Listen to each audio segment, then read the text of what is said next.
Hello, I'm Ben Wattenberg. It was in June of 1798 that the Reverend Thomas Robert Malthus wrote his essay on the principle of population, arguing that human population grew with geometric speed and would eventually outrun food supply, bringing on cycles of famine, pestilence, and death. Although his dire predictions have not been borne out, the ideas that Malthus put forth have pervaded scientific and humanist thought, encompassing topics as apparently diverse as food, disease, economics, and the environment. For 200 years, the intellectual world has been divided between Malthusians and anti-Malthusians, with each side respectively saluting or scorning his ideas, as we may see in the next half hour. Joining us to wade through the conflict and consensus are demographer Paul Demeny, a distinguished scholar at the Population Council in New York and editor of the journal Population and Development Review; Max Singer, co-founder of the Hudson Institute and co-author of The Real World Order; and Walter Reed, vice president for program at the World Resources Institute in Washington and co-author of World Resources 1998-1999. The topic before the House: was Malthus right? Population and resources. This week on Think Tank.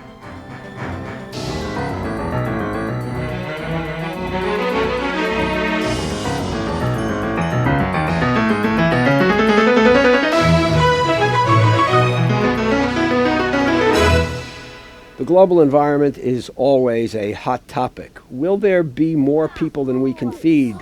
Will we have famines? Will our population wreak havoc with natural resources? Or will population decline? The evidence is mixed and hotly debated. The global population does continue to grow, yet most UN projections show a leveling off or a downward trend of population in the future. There have been occasional famines in Africa, but those have typically been caused by political and military strife. Meanwhile, food is abundant in most parts of the world. Some say there is global warming, partially generated by too many people. Others say warming is just part of a natural cycle. There has been overfishing in our oceans, yet most fish are plentiful in the market. So what does the future hold for planet Earth? Thomas Malthus asked just that question 200 years ago. Welcome, all. Let me begin with Paul Demeny for a few minutes here and try to get a take on who Thomas Robert Malthus was and why he was important. Paul, why don't you try to begin at the beginning and let's move through it quickly but thoroughly. Well, he was an economist of the first rank, up in the pantheon with figures like Adam Smith or David Ricardo or John Stuart Mill, but controversial to a degree far more than any of those three. We are discussing a book that was published 200 years ago. How many 18th century books are still remembered today and a matter of controversy? This is a sign how influential his thinking was and how important the questions he raised turned out to be. And of course, these questions focused on the balance between population numbers and resources and the welfare, the human welfare that those two components do influence. It was an enormously influential book, but I should say that when we discuss Malthus, we should remember that there are two Malthuses. One is the economist Malthus, who had an intellectual history of its own. His thinking evolved after the first pamphlet published in 1798. He went back to his books.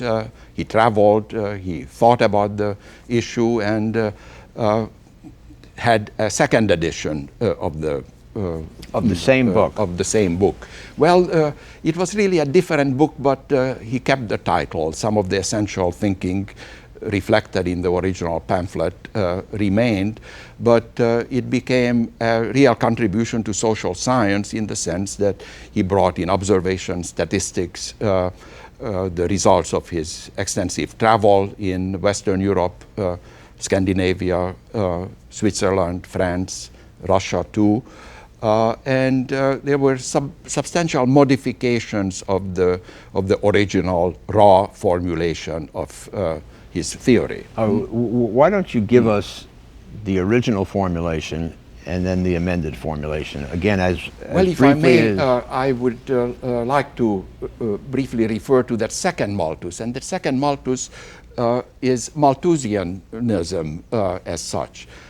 He was so important that he gave his name to a doctrine which had an independent existence from his books and became associated with a worldview that somehow, because of biological factors or factors over which we have no control, mankind is headed to some sort of a doomsday situation.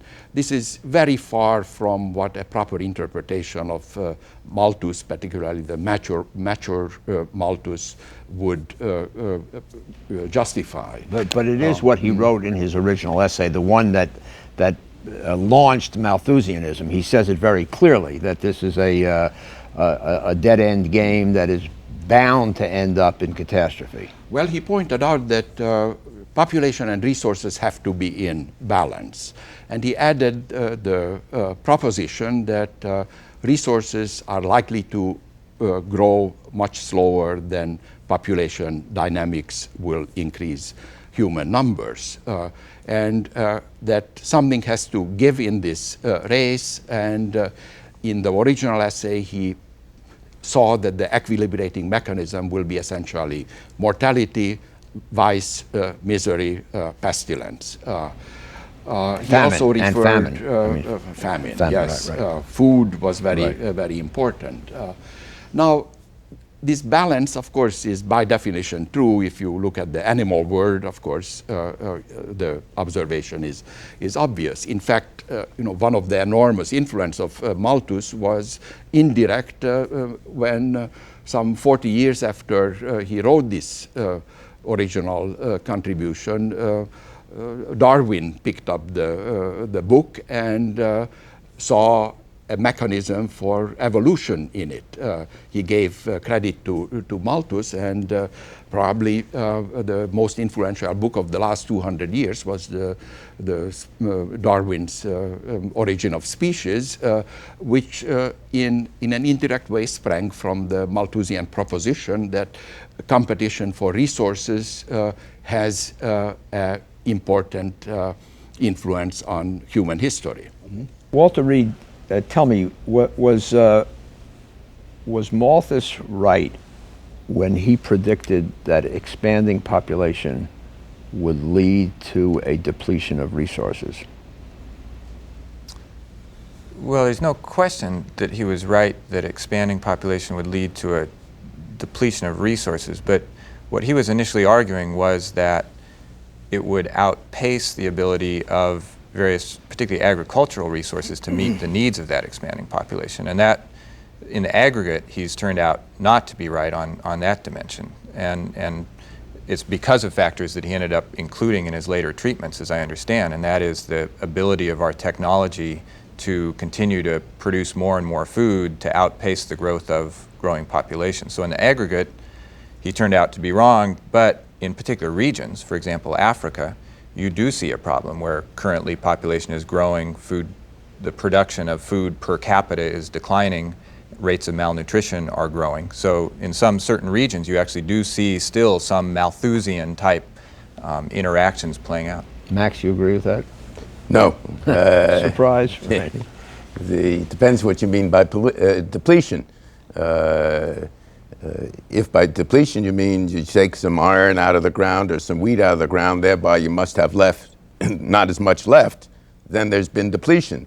But if you mean by depletion more scarcity, then there's not been depletion.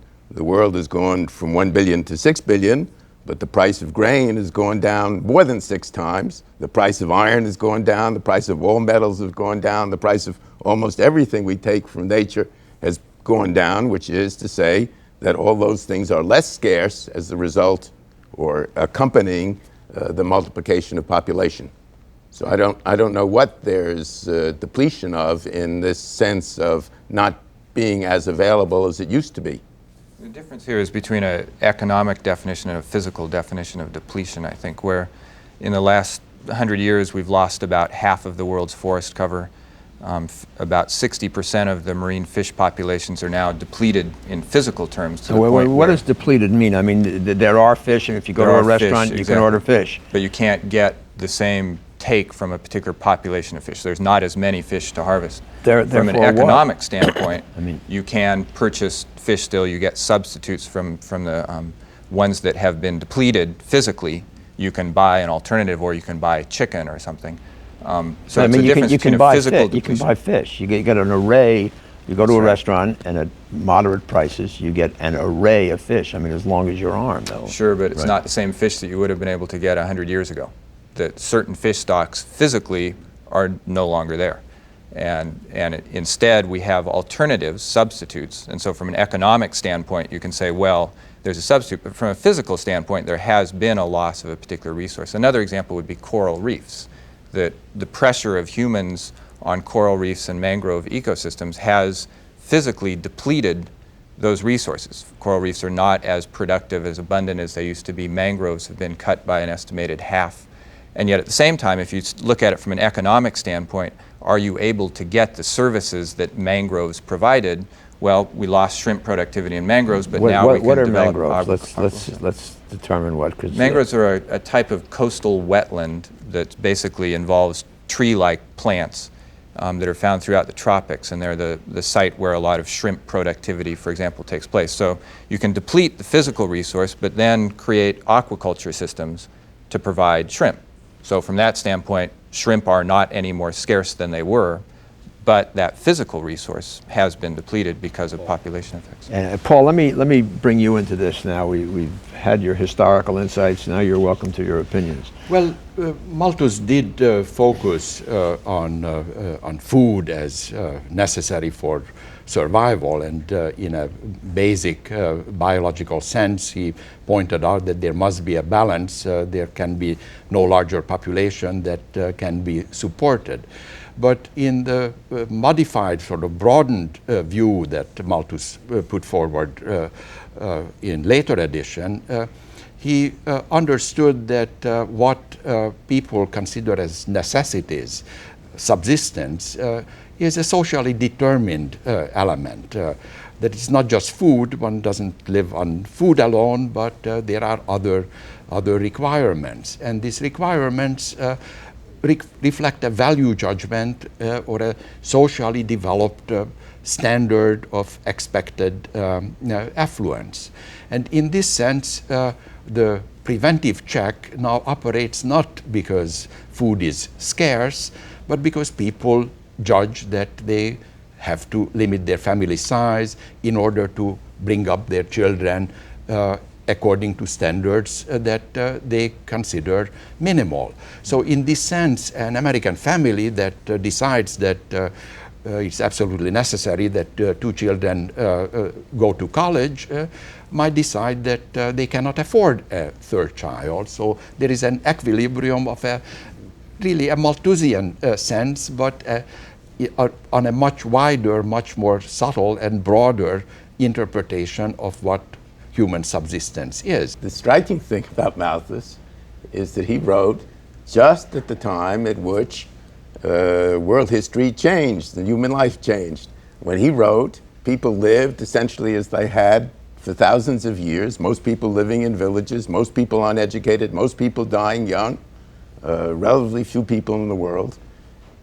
Since that time, the last 200 years, we've had the first half of a process which is changing human life, multiplying the number of people, multiplying the humanity of which we live. That is, people, instead of living by the sweat of the brow and being afraid of nature, people live with their minds and their fingers and not their shoulders when they work physically. The health is better, more people, they're educated, they have more choices. All this change in the world, and it has been only in the last 200 years. I mean, let's look also at other issues related, say, just to the growth of urban areas and the current dramatic growth, particularly in developing countries, that's simply outpacing the ability to provide infrastructure in those urban areas, where you have still a growing number of people in poverty. We still have about 1.3 billion but people in poverty. But a diminishing rate of people in poverty. A slight diminishing rate, that's right, but absolute numbers are growing. Certain regions of the world, such as Africa, for whatever reason, whether it's political or not, you do have a problem with growing numbers of malnourished people. And within a lot of urban areas, just providing clean water and sanitation to those populations is an enormous challenge. Why would, if life in the cities was so terrible, why would human beings who we know vote with their feet move from rural to urban areas? Aren't they upgrading their existence? You're sort of looking at the population resource issue in absolutes rather than saying that there are rates of growth of numbers that are perhaps faster than we can be providing the services to meet, that it would be helpful to countries if in fact those rates were a little bit lower. In the next, even sort of the lower median projections, in the next 50 years we will add as many people to the world as it took roughly up until the year 1970 to add. So that's a huge number. That's several China's worth of people to be added, and can we provide the services quickly enough? And an argument could be made that in the long run, okay, fair enough, we'll keep up with that. How can there be any but in the question short run, that does present some very real human challenges to meet those needs. But Paul, Thomas Malthus had it exactly right when he talked about positive population growth. Positive population movement. But that's all he talked about. He did not take into consideration the phenomena we have witnessed in the last quarter of a century around the world, including in many less developed countries, that human beings in a modern circumstance will reproduce at a negative rate. You say that we're going to grow this much more and that much more. I look at those UN figures, it looks as if we're going to go from about 6 billion to between 8 and 9 billion and then head south. And this is, Malthus did not, did he write a word about this? Yes. He did. Yes, What did he say? he did. He was a classical economist. He was intensely aware of the crucial role human institutions, legal arrangements, property rights play in how people behave. And he didn't have this simplistic notion that it's population growth, biologically determined, food growing slowly, catastrophe is impending, but emphasize that human responses to growth can differ. You asked that, has he ever written about negative population growth? In the second edition of the essay, he has a fascinating chapter where he discusses rural depopulation, negative population growth in the Ottoman Empire and in Persia, in the Turkish dominions. And but Malthus had never seen, he had human history up to then, and he had never seen, because there never was, a population where wealth grew on a sustained basis. Per capita income at his time was under $1,000, and that was as high as it ever been in history. And what is it anywhere. now on the same basis? In the United States, it's over 25,000. You know, He had never seen, there had never been before Malthus's time what we have seen almost everywhere in the world since then, which is continued growth of per capita wealth because people learn how to produce more efficiently. But you know, the real issue here, I think we're missing, and it's in what you said, that you sort of gave your projection of population would get up to 6 or 7 to 9 billion. 8 to 9 billion. 8 to 9 billion. That 1 billion alone is an enormous difference. If we keep it at 8 rather than 9, that's the equivalent of 1 China's worth of population less on the Earth. And that's the real policy issue that we face now. Are there opportunities to play out lower population projections? Because those lower projections will make real differences in terms of our ability to provide services to those growing populations and in terms of the impact of those populations on the environment. The environmental community today makes the case and I've read it again and again, that it is the threat to the global environment comes from the wealthy nations, that they consume so much.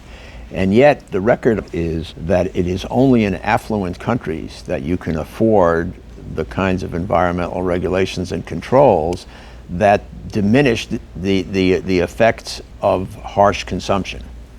It actually, the link between economic activity and environment is a little more complex than that. That for certain pressures on the environment, that's right, that as you have higher per capita income, countries are able to invest more in regulatory frameworks or infrastructure to deal with providing clean water and the like. But for others, and climate change is the classic example, as per capita income has gone up, so has energy use, which has increased the rate at which CO2 is being emitted into the atmosphere. And so in that case, it's clear that there's no sort of positive feedback in the sense of increasing per capita income, decreasing pressure on the environment.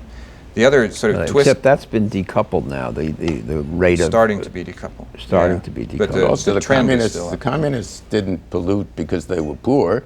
They polluted because it was the government making decisions instead of democracy and free markets. Exactly. That's exactly it. So you can't draw that precise link between per capita income and environmental standards. It's a little more complex than that.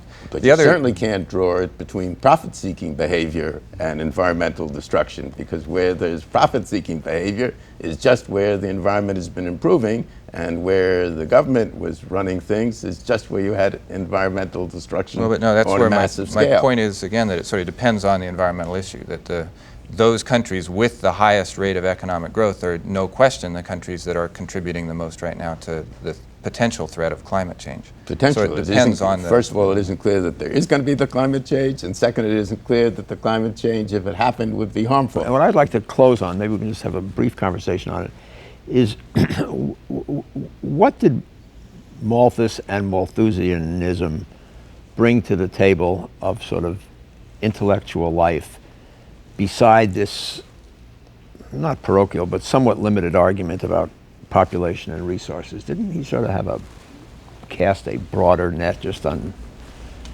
In my view, it was, he forced people to start thinking a little further ahead in terms of what was going to be needed to provide for growing populations.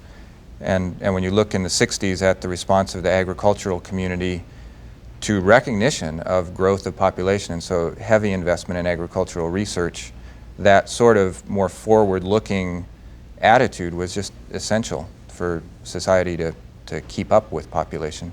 And in my view, he was one of the first people that really did sort of look that far forward and force people to look at those scenarios. I think people acted, and the real changes in the world and the positive changes did not come from people listening to intellectuals worry about 100 years from now. They came from people trying to earn a little bit better living for their families. It was not the cries of doom that produced the agricultural revolution by and large. I mean, Lester Brown switched. He started out being an enthusiastic and then turned against it. But mostly the Malthusians, in the political sense, have been against agricultural research, and in fact agricultural research budgets have been slashed because they said we have to reduce populations. We, the intellectuals and the governments, know what people should do, and they've been universally wrong. They've been wrong in their predictions about oil, they've been wrong in their predictions about forests. It's true that there's some decline in fish, but that's been overestimated typically. They've been wrong about almost everything, and it's people doing things and living their lives that have produced the changes and have been useful. But Paul, you're a philosopher king. Did he cast a broader net? I mean, I'm thinking particularly about the whole idea of a pessimistic view of human nature and humanity going beyond just this particular population resource equation.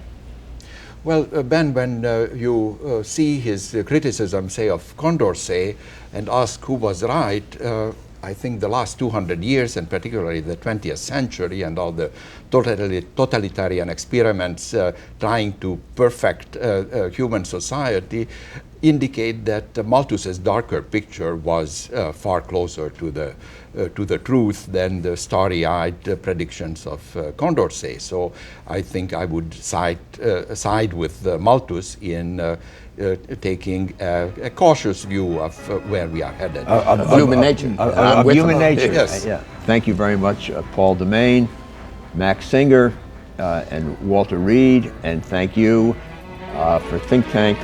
I'm Ben Wattenberg. We at Think Tank depend on your views to make our show better. Please send your questions and comments to New River Media, 1150 17th Street Northwest, Washington, D.C. 20036, or email us at thinktank@pbs.org. To learn more about Think Tank, visit PBS online at www.pbs.org. And please let us know where you watch Think Tank.